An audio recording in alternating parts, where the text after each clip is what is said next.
नमस्कार दोस्तों, मैं हूं आपका अपना डॉक्टर अशोक कुमार, सेवानिवृत्त वैज्ञानिक, लोवास अर्थात हरियाणा कृषि विश्वविद्यालय हिसार, संस्थापक एवं संचालक, भारतवर्ष की नंबर 1 मशरूम स्पॉन प्रयोगशाला, Sanovi mushroom lab and training centre, 1064 Gandhi Ashram, Narela, Delhi 110040।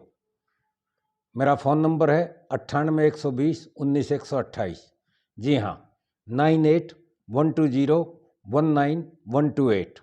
तो दोस्तों, हमारा आज का जो टॉपिक है वो है कि बटन मशरूम में पानी का प्रबंध फर्स्ट फ्लैश के बाद कैसे लगाएं।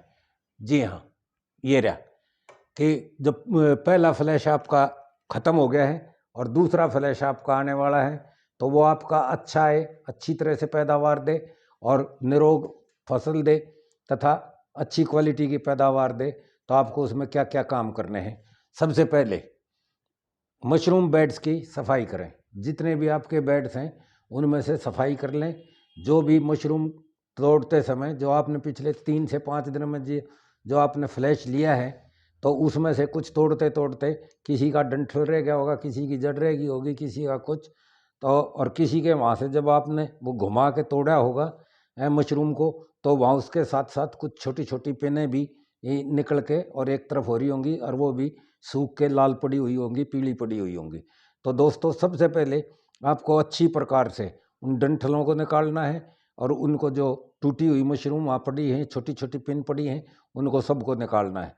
तथा साथ में उसमें आपको वहीं से 2 उंगलियों से इस तरह से करके वो बेड जो है जो खाली हो रहे हैं उनको भर देना है। अगर उससे नहीं हो तो फिर आपको अलग से, इसको बोलते हैं गैप फिलिंग करना, या बेडों के ऊपर गड्ढे भरना केसिंग से। तो थोड़ी सी केसिंग ले लो। ध्यान रहे वो केसिंग जो आप लें, उस केसिंग को अच्छी तरह से वो पॉस्चराइज्ड हो और अच्छी तरह से ट्रीटमेंट किया हुआ होना चाहिए। ये नहीं कि एक बार तो आपने कर दी और उसके बाद फिर आप मर्जी से जैसी केसिंग आप उसके ऊपर फेंकते चले जाएं। वो केसिंग लीजिए और उनसे उन गड्ढों को चुटकियों द्वारा भरना है। चुटकियों द्वारा भरोगे तो उससे ज़्यादा लेयर मोटी नहीं होगी। कई आदमी हम ऐसे देखते हैं कि वो लेते हैं मुट्ठी भर भर के उस पर जो है ना केसिंग इस तरह से डालते चले जाते हैं, तो उससे वो हर बार जैसे ही फ्लैश के बाद वो करते हैं तो उसमें धीरे धीरे केसिंग की लेयर काफ़ी मोटी हो जाती है। तो दोस्तों, मोटी भी ना हो और वो गड्ढे भी भर जाएँ और वहाँ से वो सफाई भी अच्छी तरह से हो जाए। इसके करने के बाद, गड्ढे भरने के बाद, आपको बावस्टीन 50 ग्राम प्रति 100 लीटर पानी के हिसाब से घोल बनाएं और उसके ऊपर पानी लगा दें। क्योंकि जैसे आप उसके गड्ढे भरोगे, उसको तोड़ोगे, तो लेबर के जो हाथों में कई फंगस या बैक्टीरिया लगे रहते हैं, तो वो उसमें कंटेमिनेशन फैलता है बेड में। तो उस कंटेमिनेशन को हटाने के लिए, उसको सफाई करने के लिए आपको इस दवाई का प्रयोग करें और इसका पानी आप एक बार लगा दें। ये ध्यान रहे, अगर आपका 200 लीटर पानी लग रहा है तो 50 और 50 ग्राम 100 ग्राम दवाई मिलेगी 200 लीटर में। मतलब 50 ग्राम बावस्टीन और 100 लीटर प्रति 100 लीटर पानी आपको उसमें लगाना है। तो आप उसको पानी हिसाब से उसमें लगा दें। और ध्यान रहे, पानी लगाने के लिए आपको यही वाला फुहारा इस्तेमाल करना है, वो गन शावर इस्तेमाल ना करें।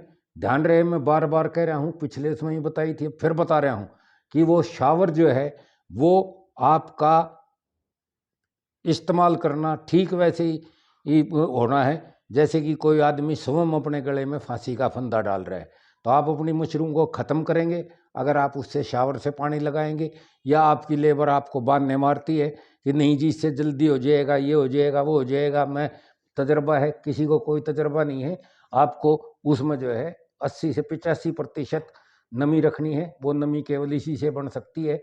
ज़्यादा उससे अगर शावर से मारोगे तो आप देखोगे कि आपकी बेड जो है नमी बताएंगी 100%, 99%, 100%, और उससे जो है ना वो पानी जो है वहाँ नुकसान करेगा और उसमें पानी भरेगा। ठीक ऐसे ही नुकसान करता है ज़्यादा पानी।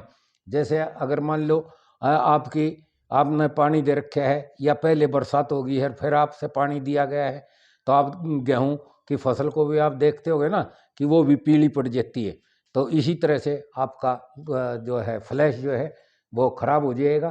तो आप इसको वो ना करें। और जब आप पानी लगाएं तो एक चीज़ का आप हमेशा ध्यान रखें कि उस समय आप पूर्व पश्चिम जो आपके 4x7 के दरवाजे बने हुए हैं वो दरवाजे खोल दें, ताकि उसमें जो पानी लगा रहे हो, जो एक्स्ट्रा पानी है वो साथ के साथ उठ जाए और उसमें पानी भरा ना रहे।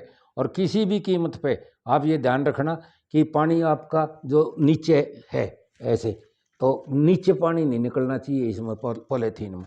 तो दोस्तों इस तरह का पानी लगा दें एक बार खाली। अब आप उसमें अगर उससे अगले दिन आपको पानी देख रहे हैं कि पानी लगाना है तो आप सिंपल पानी लगाएं और हल्का फुहारा मारें। जब भी मारें हल्का फुहारा मारें तो उसमें आपको, और थोड़ा सा हवा भी उसमें कम करें, थोड़ी कार्बन डाइऑक्साइड का लेवल हल्का सा बढ़ाना है। तो आप देखोगे कि फटाफट जो है ना उसमें बेड में आपकी पिन दिखाई देने लग जाएंगी दूसरे तीसरे दिन ही। और जब वो पूरी अच्छी हो जाए, ये देखो अब आपको उसमें पानी मारने तक मत मारना 1-2 दिन। जब आप देखो कि उनका साइज मटर जितना हो गया है या चने जितना हो गया है तो फिर आप उसमें थोड़ा सा हल्का सा ज़रा तेज़ पानी लगा देना है। अगर आपका मान लो पहले 100 लीटर पानी लगता है तो उसमें आप 125 और 130-140 लीटर के करीब आप पानी मार सकते हो। तो उस पानी को आप लगा देना। तो आप देखोगे कि, और ऐसा पानी लगाना है कि फिर आपको अगले 4 से 5 दिन पानी उसमें ना लगाना पड़े।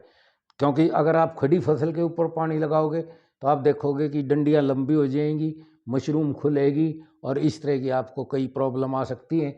और इस तरह का भी हो जाएगा अगर आपने खड़ी फसल के पानी लगा दिया और उसके साथ ही आपने घंटे 2 घंटे के बाद आपने मशरूम तोड़ के धो के पैक करनी शुरू करी, क्योंकि आपके दिमाग में तो वो एक फोड़ा बना हुआ है ना कि भाई ये तो पानी की पोट है। तो अगर आपने उसको पानी पिला के और उसको बढ़ाने की कोशिश की तो पता लगा कि आपके यहाँ तो मशरूम बिल्कुल साफ स्वच्छ निकल रही है, सफ़ेद दिख रही है। जैसे ही आप उसे पैक करके दूर मार्केट में भेजोगे 40-50-100 किलोमीटर, तो वहाँ जाके जब वो खुलेगी, पेटी खुलते ही वो फटाफट रंग बदलने लगती है। और आम तौर पर हमारे पास शिकायतें आती हैं, डॉक्टर साहब यहाँ से तो मशरूम बहुत अच्छी गई थी हैं, लेकिन वहाँ आढ़ती के पास गई, मशरूम बेचने वाले के पास गई तो वहाँ पे वो लाल पड़ गई, पीली पड़ गई या काली पड़ गई। तो इस तरह की शिकायत आएंगी। तो दोस्तों इस तरह से आप पानी वो ना करना। उसके बाद जब आपका मटर या चने जितना साइज हो जाए तो आपको ऐसा पानी लगाना है कि फिर आगे 3 से 5 दिन तक पानी आपको ना लगाना पड़े। और आप उसमें ताज़ी हवा दें सही टाइम पे, ताकि उसमें कार्बन डाइऑक्साइड ज़्यादा ना हो। कार्बन डाइऑक्साइड ज़्यादा होते ही आप देखोगे कि उसकी डंडियाँ लंबी हो जाएंगी और वो मशरूम हल्की हो जाएगी और आपको उसमें ये बड़ा हल्कापन नज़र आएगा, लंबी डंडी आएगी और खुलेंगी भी। तो ये तीनों चीज़ों को रोकने के लिए आपको ताज़ा पानी भी आपको सही से उसमें देना है और ताज़ी हवा भी देनी है। उसमें CO2 ज़्यादा नहीं होने देनी है।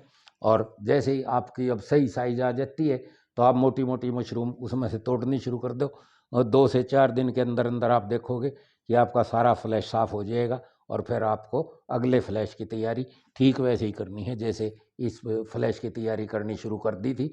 और इस तरह से तो फिर हर बार दूसरे फ्लैश में भी, तीसरे फ्लैश में भी, चौथे फ्लैश में भी ये वो करनी है। अगर इस बहुत बीच अगर आप देख रहे हो कि आपके बेडों में कोई बीमारी दिखाई दे रही है या आपकी मशरूम में कोई बीमारी है तो आप हमारे से संपर्क करें, आप किसी मशरूम विशेषज्ञ से संपर्क करें तो उसके अनुसार वो दवाई बताई जाएगी। ये नहीं है कि आप मर्जी से हर बार कुछ ना कुछ दवाई डालो। और दोस्तों एक ध्यान रखना है कि ये जो दवाई हमने आपको बताई है बावस्टीन 50 ग्राम प्रति 100 लीटर पानी, कई आदमी क्या करते हैं या तो इसे थोड़ी सी डाल देंगे, रंग सा वो कर देंगे और हर बार जब भी पानी देंगे ना वो डाल लेंगे। तो इस तरह की दवाई आपको कभी प्रयोग नहीं करनी है। अगर आप इस तरह से हर बार दवाई प्रयोग करोगे तो उसकी रेसिस्टेंस पावर जो है मशरूम की ख़त्म हो जाती है। और इन दवाइयों को आपके इन फंजीसाइड्स को मशरूम जो है अपना भोजन बना लेती है। तो उससे 2 नुकसान होता है, एक तो आगे आने वाले टाइम में अगर आपके यहाँ कोई बीमारी आती है तो ये दवाइयाँ काम नहीं करेंगी। और दूसरा जो है ये मनुष्य जो उसको आपके मशरूम को खाएंगे उनके लिए भी स्वास्थ्य हानिकारक हैं, उनके स्वास्थ्य पर भी उल्टा प्रभाव पड़ेगा। तो दोस्तों कोई भी अगर आप इंसेक्टिसाइड, पेस्टिसाइड, फंजीसाइड कोई भी दवाई आप इस्तेमाल कर रहे हैं तो उसे आप हमेशा मशरूम विशेषज्ञ की सलाह अनुसार इस्तेमाल करें और पूरी मात्रा जितनी वो बताई जाए, जितने पानी में बताई जाए उतने पानी में उतनी मात्रा घोल के आपको प्रयोग करनी चाहिए। तो दोस्तों, इस विषय को हम आज यहाँ समाप्त करते हैं और मैं आपसे अनुरोध करूँगा कि अगर आपको इसमें कुछ नहीं समझ में आया हो तो आप जो है मेरे से टेलीफोन कर सकते हैं। मेरे जो केंद्र हैं आपके बरेली और खागा, वहाँ से भी आप संपर्क कर सकते हैं और उनसे जो है आप इस चीज़ के बारे में ज्ञान प्राप्त कर सकते हैं, पूछ सकते हैं। अगर आप उनसे सेटिस्फाइड ना हो तो वो मेरे से पूछ कर आपको बता देंगे, या आप मेरे से डायरेक्ट भी फ़ोन कर सकते हैं। जी हाँ, मेरा नंबर है 98 120 19 128।